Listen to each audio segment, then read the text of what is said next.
Hey, Tommy from the Run Testers. In this video, I'm going to be comparing the Adidas Boston 13 with the Adidas EVO SL. Let's see what I thought of both of these shoes.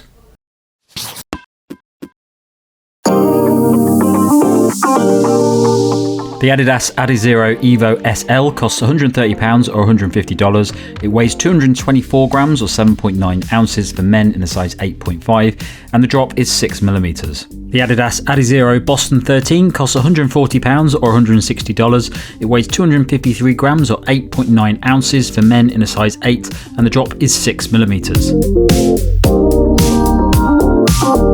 The Adidas EVO SL takes learnings from the brand's top-tier performance shoes to provide a ride that covers everything from easy runs to race day. That's largely thanks to a thick layer of Lightstrike Pro midsole foam that's designed to be soft, comfortable, and ensure a high level of energy return. The upper is made from a lightweight and breathable engineered mesh to deliver comfort and ventilation, while the outsole features a combination of continental rubber on the forefoot and clear rubber towards the heel of the shoe, aiming to provide grip and protection without increasing the weight. The shoe also has plenty of padding around the ankle collar, as well as a slightly rockered geometry for smooth heel-to-toe transition. The Adidas Boston 13 is a daily training shoe designed for faster sessions. It combines a layer of the brand's softer, energetic Lightstrike Pro foam with a firmer layer of Lightstrike for responsiveness. Sandwiched between those two layers are Energyrods to provide a snappy ride when picking up the pace. Updates include a 13.8% increase in Lightstrike Pro to improve the bounce and cushioning. The Energyrods have been updated to increase forefoot energy and stability, and there's a revamped mesh upper to improve the fit, breathability, and ensure support in specific areas. The outsole combines light traction, a lighter outsole material used in the Adidas Pro 4, with continental rubber to ensure a high level of grip as well as protection for the midsole. So the fit for me in both of these shoes, they're both Adidas shoes, and generally you work on the principle that you size up half a size in the UK in Adidas shoes because they do generally come up small. That's not true for all Adidas shoes. I have had some in the past that I have gone for my size in. I'm a size 8 in the UK. In both of these shoes I went for an 8.5, and that was the right decision. Both shoes have plenty of space just before the big toe if you size up half a size. And they have a lot of space around the forefoot area, so they're both quite roomy shoes around the forefoot. But the big change, or the big difference between these two shoes, is the midfoot and the lockdown. So the EVO SL, it's a significantly roomier shoe across the whole of the shoe. It's a bit more forgiving. The width of the shoe is a bit more to it than you get in the Boston 13. And it's all in all a very comfortable daily style shoe to wear. So I definitely go up half size in this shoe. But if you have average width feet, maybe slightly wider, you should be okay with the EVO SL. The Boston 13, as I said, there's plenty of space in the forefoot, very similar in both of these shoes, but the midfoot is where you might struggle. If you've got wider feet, it's a bit more restrictive in the midfoot. I'm basically at the limit of it, and I've got pretty average width feet, so just take that into consideration when you pick up these shoes. Both shoes have plenty of padding around the heel collar, very comfortable shoes, but the upper on the EVO SL is a little bit more forgiving. It's a little bit more of a relaxed fit, so definitely a more comfortable shoe, the EVO SL. So go up half a size, but just be wary of the width in the Boston 13. Okay, so these are two shoes that you're going to look at if you are looking for a shoe which you want to use for faster training sessions or daily sessions that are just a little bit skewed towards the faster side of running. Both have a lot of similarities, but they're quite different shoes for a couple of main reasons. I'll start with the EVO SL because I've had this for quite a while now. I've probably done about 100k in this shoe, and I think this is one of the best shoes that's been released for the past few years. There's a few reasons for that. The main reason is the price. It's such a cost-effective shoe if you're looking for a performance level daily training shoe.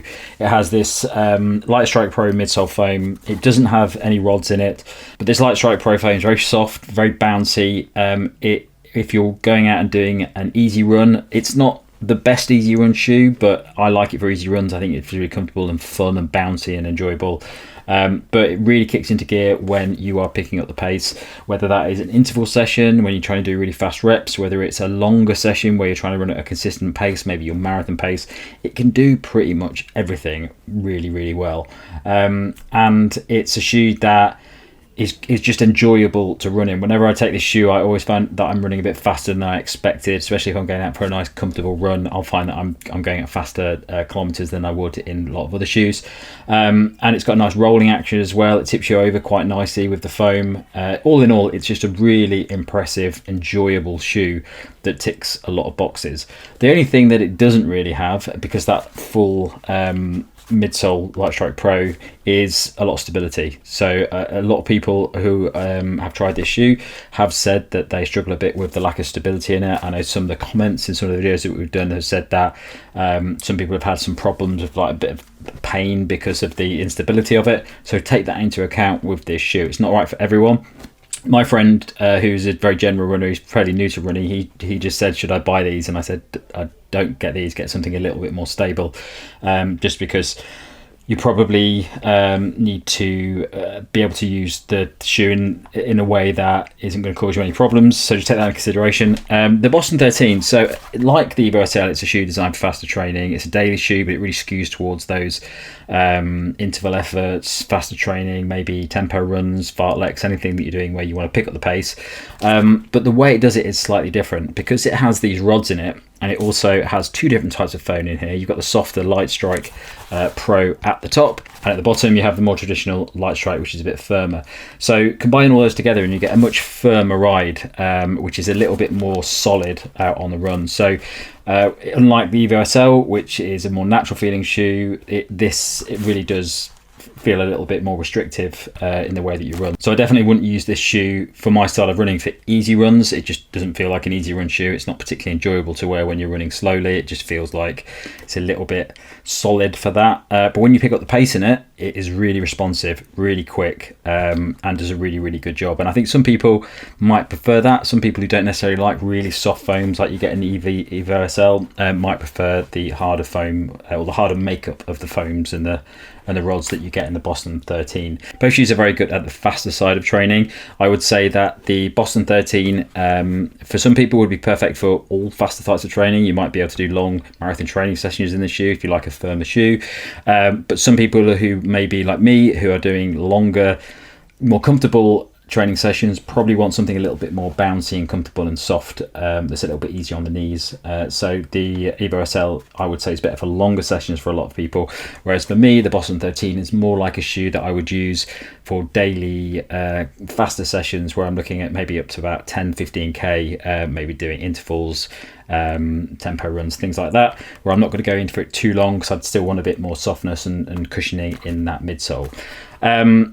The other thing as well is because of that makeup of the midsole and the rods, it's a lot more stable. So if you're looking for a shoe that doesn't have any instability in it, Boston 13 might be for you because it is a very sturdy, supportive shoe when you're out running. It feels very much like your feet are in the right position when you're running, whereas in the EVO SL, it can feel a little bit wobbly. So just take that into consideration. Other things I would say about these shoes, so the outsole on the Boston 13 is fantastic.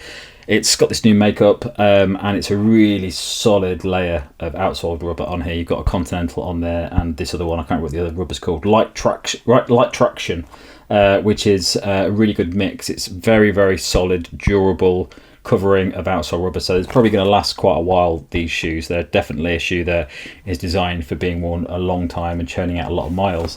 The Adidas EVO SL has this thinner layer of Continental rubber on it and this clear rubber at the back, which I was actually quite surprised about. It looks quite similar to what you get in some of the performance shoes, which are obviously designed to be really, really lightweight. But it's actually really, really good. It feels pretty smooth to the touch, but I've had no issues on this at all. I know some people have mentioned that on the wet it can get a little bit slippy. I haven't experienced that, but you'd assume that would be the case because there is no actual tread or anything on this at all. It's very smooth at the bottom, whereas on the Boston 13 you get a much more noticeable tread. So I would say if you're really looking for a solid outsole that's going to last you a while and help maintain the durability of the shoe, Boston 13 is much better than the EVO SL, but it's not bad at all considering. And I have a problem with performance shoes that I tend to rip off the back of the rubber on quite a lot of race shoes. No signs of it wearing down on these in 100k, so still pretty durable for a shoe that is very much focused on that sort of performance and lightweight design. Okay, so my verdict on these two shoes, it's a tricky one because I think these are both very good shoes. I think for certain types of runners, they might prefer one over the other. And I think it really comes down to that softness. If you want a fast performance shoe that you're going to use for training, maybe alongside your carbon plate race shoe, both of these would be very good options. But I think it really comes down to that midsole foam. For me, I like softness, I like bounce, I like energy return, I like a comfortable run, and the EVO SL does all of those things for me. So I think it's a really impressive all-round shoe, especially for the price. I do think for that price, it's pretty good. But I think the EVO SL is punching way above its weight when it comes to price, because I would put the EVO SL in the same camp as things like the Super Blast 2, which is £200, and quite a lot of other super trainers out there. I think it's a really high performance shoe, which for £130 is really good value. Whereas the Boston 13, I think, is a very good shoe, but I don't think it's massively out of that price range. I think it's the right price for this shoe. But the other thing is, if you do want a harder shoe, if you do want responsiveness over softness, then you might want to go for the Boston 13 over the EVO SL, because it is quite a different ride in both of them. But I think for the price, I think for the versatility, and I think just for the enjoyment of the ride, I think the EVO SL is a far superior shoe. That's it from me on this Versus. Thanks a lot for watching. Don't forget to like, subscribe, and click that little bell. And if you're going to catch and blow, you can find it to our podcast, which comes out a couple of times each month. Thanks a lot for watching. Catch you next time.